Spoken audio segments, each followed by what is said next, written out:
semuanya, kembali lagi di podcast Sudut Makna. Di video kali ini kita akan membaca tema yang sangat menarik, yaitu tentang wirausaha. Dan tema ini akan dibawakan oleh narasumber kita yang luar biasa. Mari kita sambut Pak Ruspendi. Halo Pak Rus. Halo. Gimana kabarnya Pak? I'm fine, thank you. Wow. Gimana nih Pak, kesibukannya akhir-akhir ini apa aja sih Pak? Wah, banyak sekali. Salah satunya adalah sekarang sebagai Wakil Rektor 3 bidang kerjasama kemahasiswaan dan pemasaran. Jadi harus membuat kerjasama dengan dalam luar negeri. Kemarin kami dari Singapura, kerjasama dengan PT Temasek Politeknik, dan ke Batam kemarin kerjasama dengan 4 universitas yang luar biasa. Salah satunya yang kami kemarin narasumber itu adalah di Indo Baru Teknologi. Dan banyak lagi yang lainnya. Sibuk ya Pak ya? Wow, apalagi di kampus. Ya, mengajar mata kuliah kewirausahaan. Oke Pak, jadi kita akan bahas tentang wirausaha nih Pak. Ya. Kalau menurut Pak Ruspendi, wirausaha itu apa sih Pak? Oke, wira itu berani, usaha. Jadi berani berusaha. Untuk zaman milenial atau zaman generasi Z ini memang agak susah ya, karena orang akan berpikir modal, bagaimana apa yang dibuat atau produk apa yang diciptakan, bagaimana sewa tempat, dan banyak lagi yang lain. Nah, tetapi bagi saya sebagai orang muda, jangan khawatir dengan modal, mulailah dari hobimu. Apa yang menjadi hobimu, mulai dari sana. For example, contoh, saya ini bisa main gitar, ya kan? Apakah dengan main gitar saya bisa menciptakan uang? Pasti bisa. Saya buka les main gitar, ya kan? Saya bisa vokal, sorry agak sombong sedikit ya. Nah, jadi saya mempunyai suara yang bagus, saya buka usaha. Misalnya melakukan les vokal. Apakah itu menghasilkan uang? Bisa. Jadi mulai dari hobi yang Anda miliki. Oke, asik banget nih topiknya. Kalau Pak Ruspendi sendiri ini pernah nggak sih membangun wirausaha sendiri? Atau mungkin sama keluarga atau gimana gitu? Ya, sebenarnya saya mau cerita dari tahun 2016 ya. Iya. Tahun 2016 itu kami membangun usaha namanya Soto Kuali Solo. Lokasinya di Banjarsember nomor 50 sebelum COVID. Jadi 8 Agustus 2016. Jadi apa yang membedakan soto Kuali ini dengan soto yang lain? Inilah yang harus kita pelajari, keunikannya atau uniqueness of product. Apa yang menjadi keunikan dari soto Kuali Solo saya? No mesin, no MSG. Tidak menggunakan mesin, tidak menggunakan MSG, tidak menggunakan pengawet. Jadi healthy food. Nah, itu yang sebabnya mengapa orang-orang boleh datang ke tempat saya untuk menikmati soto Kuali Solo. Karena apa? Tagline-nya sudah jelas. No mesin, no MSG. Nah, itu usaha yang pertama. Yang kedua ada namanya Cafe Eflogia. Mungkin namanya kayak bahasa Sanskerta gitu ya, atau artinya sebenarnya Eflogia itu adalah Tuhan memberkati. Jadi cafe ini kami dirikan dengan menyewa satu toko yang ada di Gaji, Untal-Untal. Itu kami mengajak mahasiswa-mahasiswi, ada 4, sekarang udah lulus semua, dan saya mengajarkan bagaimana berwirausaha. Nah, jadi salah satunya Markus, salah satu tim leader di sana, dia membuat usaha juga akhirnya setelah saya mengajarkan. Nah, saya nggak takut dia membuka usaha yang sama dengan saya. Menunya boleh Om dipinjam, silahkan. Om boleh nggak caranya membuat begini, pakai silahkan. Bahkan media sosial pun saya ajarkan ke dia. Karena media sosial adalah salah satu cara untuk mempromosikan bisnis atau usaha. Tanpa media sosial sekarang mati. Ya, benar banget sih Om. Karena kalau di media sosial itu kan pasti gimana caranya supaya orang-orang itu tahu. Jadi kita harus pintar promosi. Marketing itu adalah memperkenalkan produk kita kepada orang lain. Bagaimana kita memperkenalkan produk kita kalau kita tidak memiliki strategi pemasaran? Kalau ngomong strategi pemasaran, banyak sekali, bisa 3 SKS ini. Ya Om. Oke, kalau apa sih Om motivasi dari Pak Ruspendi? Mungkin bisa di-share juga buat teman-teman lagi untuk anak-anak muda lah ya. Motivasi pertama adalah berdampak kepada masyarakat. Yang kedua, menjadi bos sendiri. Kalau kita kerja menjadi kuli, berarti kita punya atasan. Kalau kita kerja sebagai dosen adalah kuli. Kuliahnya siapa? Rektornya atasan. Tapi kalau wirausaha, saya jadi bos sendiri. Saya tentukan sendiri. Apa yang menjadi manajemen keuangan saya tentukan sendiri. Jadi saya adalah bos dari usaha saya itu sendiri. Dampak artinya saya berdampak kepada orang yang membuka lapangan usaha. Ada banyak sekali pemuda-pemudi ini yang memiliki pekerjaan. Oleh karena saya membuka lapangan ini, saya ingin supaya anak-anak muda itu bisa bekerja sehingga dia bisa mendapatkan penghasilan untuk kesejahteraan keluarganya. Oke. Kalau tantangannya ada nggak nih Pak? Woi, Pasti banyak tantangan dong. besar banyak sekali. Ya, mungkin bisa langsung solusinya deh. Baik, ini pertanyaannya bagus banget ya. Jadi pertama takut rugi, takut. Jadi kalau kita nanti usaha gimana ya? Bisa nggak ya? Berusaha berhasil nggak ya? Dapat untung nggak ya? Banyak yang dipikirkan. Kita nggak punya modal, gimana ya caranya? Tantangan kita tuh dalam diri kita harus punya percaya diri. Seringkali tantangan terbesarnya adalah tidak percaya diri. Kita harus dipercaya juga oleh orang lain. Pada saat kita mempunyai kerjasama dengan pemasok, dengan ya anggaplah kalau kita mempunyai supplier, kalau kita hutang, jelas kita nggak bayar, jadi kita nggak akan dipercaya oleh pemasok. Oleh karena itu, supplier kita harus kerjasama dengan baik. Kita harus sampaikan, Pak, saya belum bisa bayar hari ini, tapi nanti saya akan bayar. Nah, bagaimana kita bisa dipercaya atau trust orang lain, itu yang susah. Tantangan yang kedua yang paling besar adalah mental. Nah, mental kita ini kan kadang-kadang down. Aduh, saya mau cerita sedikit ya pengalaman waktu di Soto Kuali itu. Pada saat kita membuka usaha, kita memberikan 3 hari free makan gratis. Tujuannya apa? Supaya orang mengenal produk kami, sedangkan dia mencicipi dan dia akan ceritakan kepada orang lain. Wih, ternyata soto kualinya Pak Rusmedi enak loh, ayo ke sana. Jadi saya kasih voucher, jadi yang bawa voucher itu dapat diskon 10%. Nah, tetapi yang saya maksud mental itu adalah pada saat kita sudah berusaha, sudah promosi ke perumahan, kita bawa voucher, kita sudah promosikan ke dosen-dosen dan juga ke sekolah. Ya. Tetapi tidak ada yang datang. Disinilah letak down-nya. Waduh, gimana kita bayar gaji karyawan? Ada 4 karyawan kami, jadi yang masak itu, yang jadi servis, yang kasir, dan yang bersih-bersih, yang belanja. Ini kan nggak main-main, kita harus kaji minimal UMR Bandung. Nah, kalau kita lihat UMR-nya saja, kita harus minimal dapat 12 juta minimal dalam 1 bulan. Nah, kalau itu nggak dapat, mati kita kan. Dari mana kita bisa bayar gaji karyawan kalau nggak dapat keuntungan? Oleh karena itu, nah ini yang saya bilang, doa dan usaha itu harus terus ada dalam hati kita. Berusaha perlu, doa ini adalah besar kuasanya. Pada saat kita jatuh, pada saat sepi, kita memohon kepada Tuhan, Tuhan berikan tamu kepada kami. Nah, datang. Saya juga nggak tahu bagaimana caranya ini. Tetapi kadang-kadang ada orang datang dari tour atau guide membawa tamu.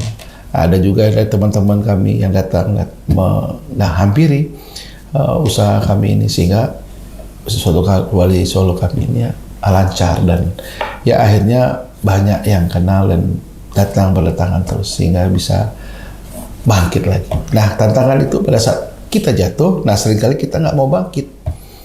Pada saat kita jatuh, kita nggak mau kembali lagi berjuang. Itu biasanya orang-orang yang tantangan yang terbesar. Tetapi saya katakan kepada adik-adik yang ada di PPA ini bahwa kita harus bangkit pada saat ada masalah, jangan sembunyi atau jangan lari dari masalah, hadapi masalah itu.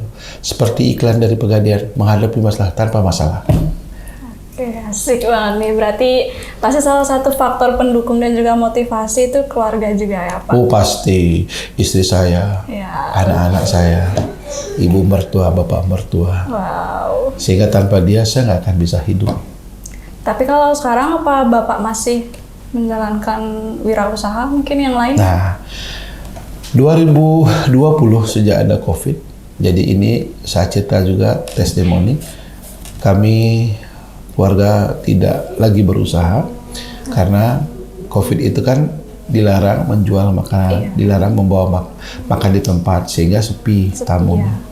Nah, kami akhirnya sewakan tempat itu kepada orang luar negeri. Tetapi saya juga sekarang punya usaha sendiri lain lagi, yaitu usaha kos-kosan. Ya, lumayan. Hasilnya bisa beli bakso. Oke Pak, kalau menurut Bapak sendiri nih, seberapa penting sih pendidikan dan lingkungan itu mempengaruhi jiwa kewirausahaan untuk kita? Sangat berpengaruh. Saya mohon maaf, saya mau sharing dulu. Bukan sombong sih ya. S1 pendidikan saya sarjana ekonomi. S2 saya di Jerman. Tinggal main-main di beasiswa dari Universitas Dianapura. Selama 2 tahun di Jerman, setelah itu S3 saya bidang ekonomi di Universitas Kristen Satya Wacana, di mana saya dibesarkan dengan banyak ilmu pengetahuan kewirausahaan. Jadi pendidikan itu penting. Nah, baik formal maupun pendidikan informal itu sangat penting. Jadi adik-adik pemuda Gen Z atau milenial jangan menyerah dan jangan berpikiran bahwa pendidikan itu tidak penting. Dan saya yakin dan percaya justru pendidikan itu adalah pondasi kita. Contoh manajemen keuangan. Pernah belajar manajemen keuangan nggak? Pernah Pak. Pernah belajar pemasaran nggak? Pernah. Di sana ada laporan keuangan. Bagaimana kita membuat pembukuan sederhana, debit, ya kan? Ada kredit. Terus gimana cara kita membuat harga pokok. Itu kan semua pendidikan. Nggak bisa kita pungkiri. Contoh, bagaimana kita membuat harga pokok nasi soto Kuala Solo. Nah ini pelajaran dulu untuk adik-adik ya. Ada mangkoknya yang kecil, ada mangkok yang besar. Harganya berbeda pasti. Kenapa berbeda? Karena harga pokoknya berbeda. Bagaimana cara itu harga pokok? Ini adalah pengetahuan pendidikan. Harga pokok, contoh nasi, lalapan lah ya. Saya kan jual lalapan. Jadi soto itu bukan hanya soto aja yang Pak harus jual, tetapi saya juga jual ada nasi lalapan, ada nasi goreng, ada mie goreng, ada nyemek, seduk lapar nih. Nah sekarang saya ambil contoh misal ayam lalapan. Ayam lalapan itu terdiri dari apa saja, Deva? Coba ayam lalapan satu piring itu isinya apa saja? Ayam satu potong kan? Iya. 2 sambal, nasi sambal, terus ada lalapannya. Lalapannya itu apa? Timun, ada kemangi. Sekarang satu piring ini kita harus bisa menghitung harga pokok produk. Kalau adik-adik nggak bisa menghitung harga pokok produk, nggak usah jualan. Kenapa? Anda nggak tahu harga jualnya, Anda nggak tahu. Contoh, 1 kilo untuk yang daging ayam sekarang harganya 40.000. Isinya 6. Berarti kan kita harus bagi 40.000 bagi 6 dulu. Coba dihitung 40.000 bagi 6 berapa? Sekitar 6.000 sekian. Itu baru ayamnya saja. Kita anggap nasi 1 kilo itu bisa 5 orang, ya. 1 kilo. Kita bisa makan, ya tergantung banyak dikitnya makan, tetapi rata-rata lah 5 sampai 7 orang. 1 kilo harganya berapa? Beras. Nah, beras itu ada macam-macam ya, ada merek C4, ada yang putus jati. Anggaplah satu di piring itu harganya 300 perak. Tadi 6,7 tambah 300 berarti 7.000. Itu baru nasi sama ayam. 7.000 pokoknya. Sekarang kita hitung sambalnya sama sayurnya. Sambal ini dari bahannya apa? Bawang putih, bawang merah, sambal itu diulek-ulek kan? Itu kira-kira ada biaya nggak? Ada. Orang yang mengerjakan ada biaya nggak? Ada. Listrik ada nggak? Air? Semua harus dihitung. Sehingga kita lihat lalapan, ingatlah harganya satu piringnya 100, tambah sambal itu 100, jadi 200 ditambah biaya tenaga kerja. Let's say satu piring itu cost-nya adalah 10.000. Saya jual 20.000. Untung berapa nih? Berarti 100%. Makanya ada kuliner itulah yang biasanya banyak menghasilkan keuntungan. Karena bisa 100%. Tetapi pada umumnya kita mengambil keuntungan adalah 40%. Kalau harganya 10.000 berarti 40% dari 10.000 berapa? 40%-nya dari 10.000 berapa? 4.000 kan? 4.000 ditambah 10.000, 14.000. Nah, kalau kita jual 14.000, keuntungan kita 4.000. Tetapi saya jual 20.000, berarti untung 10.000 alias 100%. Pak, boleh nggak saya naikkan Pak 100%? Boleh. Contoh, di hotel, siapa pernah tinggal di hotel belum? Pernah dong. Oke, di hotel itu ada kamar kan? Ada breakfast. Satu kamar itu harganya anggaplah 750. Udah termasuk breakfast ya, untuk bintang kelas 3, bintang 3. Sekarang harga biaya untuk satu kamar itu, contoh spray linen, habis itu ada untuk yang sikat gigi, untuk sampo, biayanya itu, terus ada biaya listrik, biaya air, orang yang membersihkan, anggaplah 200.000, dijual 750 berapa persen? Lebih dari 100%. Nah makanya tergantung dari owner, tergantung dari siapa yang mempunyai usaha. Kalau saya rata-rata 40% cari keuntungan. Tetapi kalau mau dinaikkan silakan. Tetapi jangan salah bahwa kita punya pesaing kita jual 8-nya cuma 15.000, kita 20.000, kemahalan punya kita, nggak ada yang laku, nggak ada yang beli. Oh harganya mahal Pak Ruspendi, aku beli di sini aja lah 14.000. Terus juga sama, ada ayamnya, ada nasi, ada lalapan gitu. Tapi dari sisi kualitas kita harus juga bisa bersaing. Wah Kak, banyak sekali contohnya nih. Banyak banget nih, kalau sama Pak Rus nih bisa 3 jam kayak kalau kita podcast. Saya kan dosen, jangankan 3 jam, 6 jam pun bisa. Oke Pak, terus kalau dari Pak Rus bisa nggak sih tolong kasih tips dalam mencari peluang bisnis yang tepat nih buat kita anak-anak muda deh. Tadi saya sudah sampaikan di awal bahwa dimulai dari hobi. What is your hobby? Start dari sana. Bisa nari Bali misalnya. Nari Bali itu artinya bisa menghasilkan uang nggak? Bisa. Kita buat kursus menari tari Bali.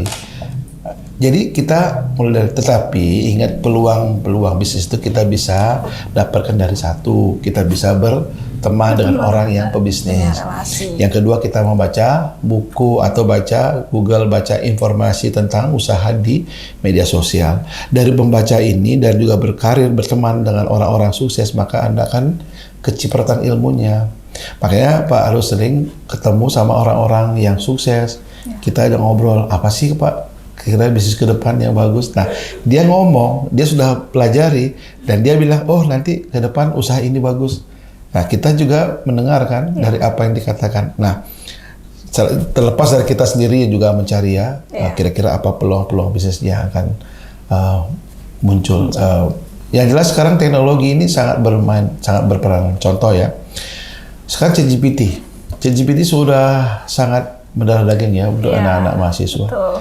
Jadi sekarang buat tugas satu soal selesai dalam waktu 2 detik jadi. Tinggal ChatGPT. Nah sekarang gunakan teknologi itu untuk mencari usaha. Ini peluang loh.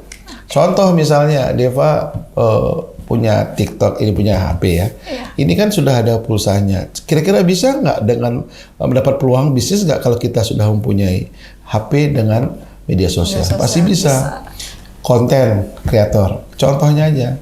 Jadi buat film atau video 15 detik kita masukkan buat konten. Saya sekarang sering buat konten. Gara-gara apa? Saya kemarin Singapura buat video, ya kan? Karena orang nggak bisa sembarang orang bisa ke Singapura, ke Jerman, ya kan? Ya, saya kemarin ke Belanda, habis itu ada ke Polandia, setelah itu Italia, habis itu di yang jual coklat yang mahal itu di Swedia, Swiss. Saya ke Vietnam, kemarin saya ke Vietnam menjadi narasumber di sana.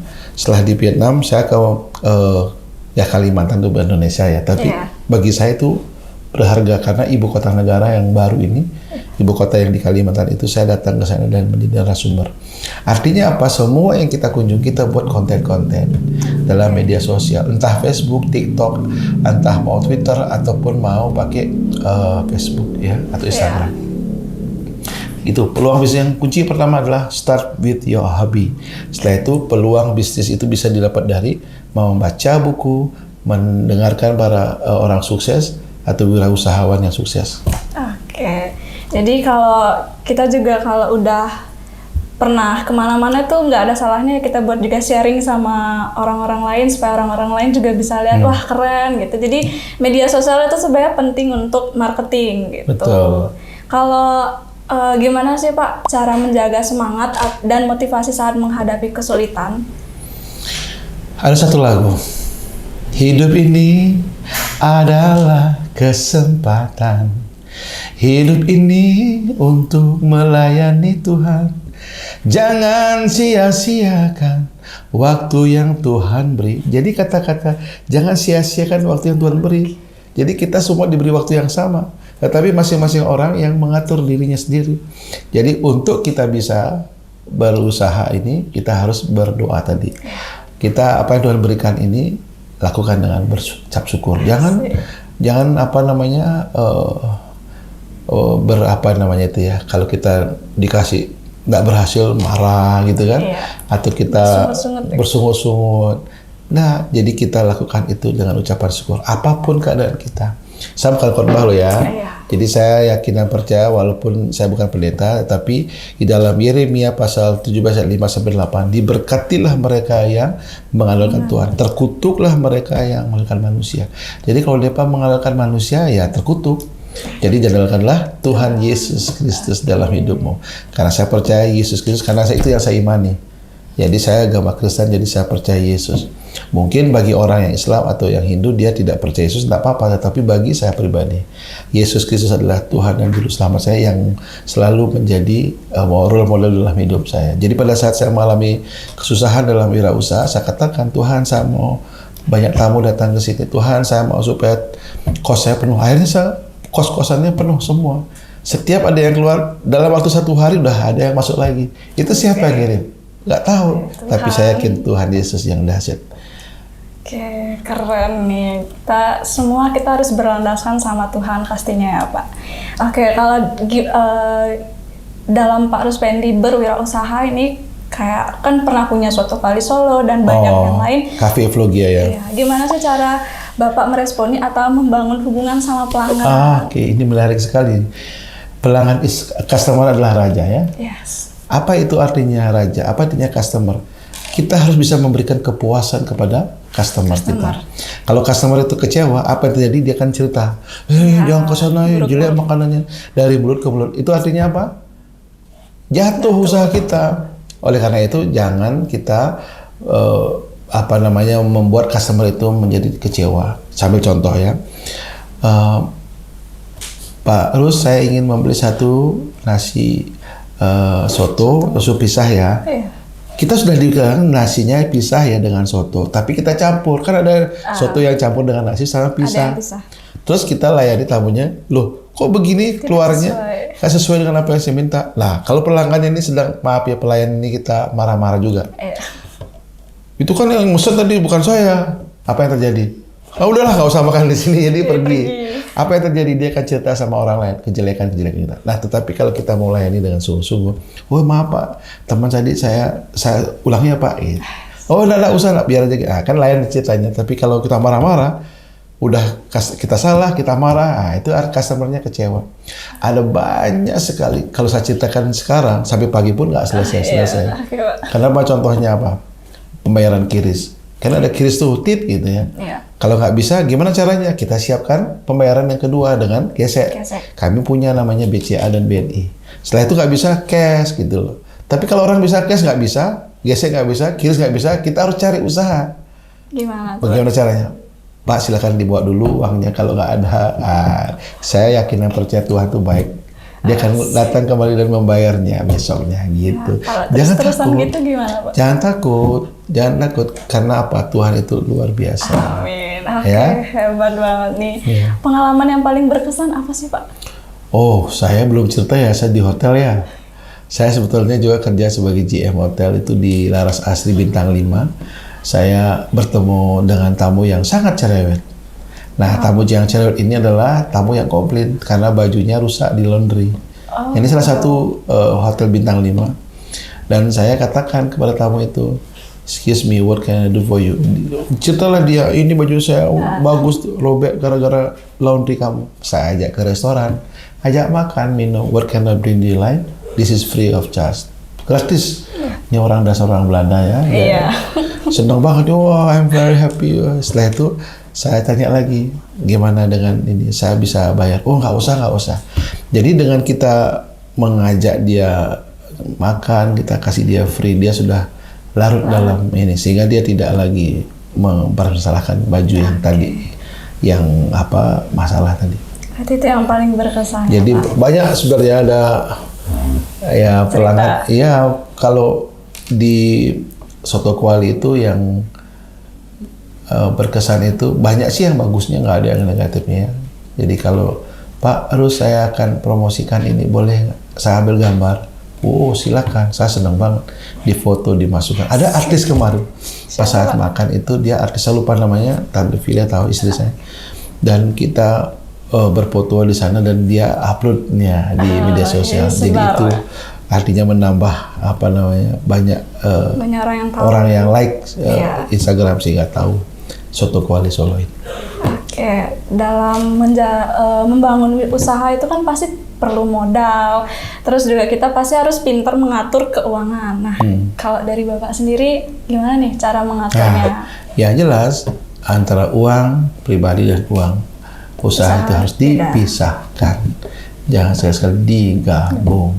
Kalau digabung nanti bingung. Rugi. Saya kemarin kebetulan mendapatkan hibah dikti, jadi 3 tahun. Jadi saya membimbing ada beberapa mahasiswa untuk menjadi startup bisnis. Jadi salah satu ini saya bilang harus dipisahkan antara uang pribadi dan uang usaha. Kalau digabung nanti bingung debit kreditnya, terus uang ini kamu pakai dapur, uang ini harusnya uang usaha kamu pakai untuk bayar sekolah anak, kan jadinya terganggu, jadi nggak bisa. Itu untuk keuangan. Kalau yang lainnya, apalagi contohnya? Ya saya kira itu contoh yang paling banyak terjadi. Harus belajar menabung, deposito, ataupun kalau ada dana yang tersisa kita gunakan untuk tabungan. Jangan semua dikonsumsi. Kalau konsumsi terus uangnya habis boros kan. Nah, oleh karena itu kita harus irit, efisien dan efektif. Oke Pak, kan Bapak tadi di awal itu bilang kalau berwirausaha itu dimulai dari hobi. Nah, contoh kayak Deva sendiri nih, misalnya hobinya nyanyi, tapi Deva itu nggak punya misalnya percaya diri gitu, rasa kepercaya diri untuk misalnya membuka les vokal deh gitu. Deva tuh nggak punya percaya diri, itu bisa nggak Bapak sharing juga nih sama teman-teman di rumah, motivasi supaya mereka itu berani untuk memulai wirausaha. Percaya diri, saya kira ini salah satu karakter yang ada di kampusnya saya di Anapura. Jadi pertama kan kalau 7 karakter itu pertama integritas, percaya diri, wirausahaan, keberagaman, pemimpin yang melayani profesional dan wawasan global. Nah, yang namanya percaya diri itu dimulai dari kedisiplinan Anda. Kalau Anda nggak disiplin, Anda nggak mau membuat visi dan misi Anda secara pribadi, yakinlah Anda nggak akan menjadi orang pilih. Contoh, hari ini kuliah jam 7, Deva datang jam 8, malu nggak kira-kira? Malu. Disuruh ngumpulin tugas jam 12.00, Anda ngumpulin jam 2 siang, malu nggak? Malu. Pasti nggak percaya diri kan? Iya. Nah, oleh karena itu harus satu disiplin. Salah satu kuncinya adalah disiplin kalau kita mau percaya diri. Deva harap sih podcast kali ini tuh bisa benar-benar menjadi sesuatu yang bermanfaat ya buat penonton di rumah, karena menurut Deva keren banget sih. Deva juga berharap semoga diri Deva sendiri juga ada kemauan untuk mencoba berwirausaha. Terima kasih Pak Ruspendi untuk sharing-sharingnya sama teman-teman kita. Ada satu sebelum jadi statement saya yang terakhir. Jadi sebelum diakhiri, yang pertama, jadi wirausaha adalah berani berusaha, jangan takut. Banyak orang yang mengatakan bahwa kita berusaha itu harus punya ruangan, harus sewa modal untuk menyewa tempat. Tetapi kali ini saya katakan kita tidak harus menyewa tempat. Bisa mulai dengan kerjasama dengan Gojek atau GoSend ataupun GoFood. Karena dengan itu dimanapun makanan ada, kalau contoh kuliner yang menarik, enak, pasti akan dikunjungi. Di sini aja rumahnya saya ini bisa jadikan tempat untuk membuat makanan yang enak. Tidak harus kita nyewa. 2 meter kali 3 meter di Kuta itu 150 juta. Emang kita punya uang 150 juta. Bagi mereka yang nggak punya, masa kita harus utang? Ya. Tapi kalau yang mereka punya kemampuan untuk meminjam uang di bank, silahkan. Tetapi yang saya katakan adalah mereka harus berpikir efisien, efektif. Jadi kalau yang nggak punya modal, jangan khawatir, bisa menggunakan media sosial untuk promosinya. Mulai dari tempat Anda berada. Di kos-kosan bisa buat misalnya contoh tadi itu yang pelangi itu ya, atau matcha. Jadi itu buat dari rumah tapi dipromosikan media sosial, beli 2 gratis 1. Tapi awalnya, tapi setelah itu selanjutnya jangan nanti rugi terus. Tapi yang berikutnya terakhir adalah motivasi. Anda harus bangkit pada saat Anda jatuh. Oke, keren banget nih. Berarti kalau mau memulai wirausaha itu bisa dilakukan dengan cara apapun ya Pak ya? Ya. Benar. Oke. Sebelum kita tutup podcast kita nih Pak, kita Sudut Makna itu punya jargon. Jadi kalau Deva bilang ADB, Apa itu? ADB itu always do the best. Oh, Jadi ADB. itu jargon dari tim Sudut Makna. Oke, saya terus Kita punya gerakannya nih Pak. Kalau Deva gimana? bilang Coba diajarin kan dulu saya ajarkan. Oke, kalau Deva bilang ADB, Bapak sama Deva bareng bilang always Always do the best. the best. Oke. Coba diulangi. Oke, Always do the best. Oke, coba bisa, sekarang. Oke, Bisa, kita bisa. langsung di kamera ya Pak Ya, ya. oke. ADB Always do the best. Yeay. Oke, terima kasih teman-teman untuk podcast hari ini. Semoga dapat bermanfaat buat teman-teman semua dan terima kasih juga untuk Pak Ruspendi atas waktunya. Jangan lupa like, comment, share, and subscribe. Oke, Bye-bye. bye-bye. Tuhan Yesus memberkati.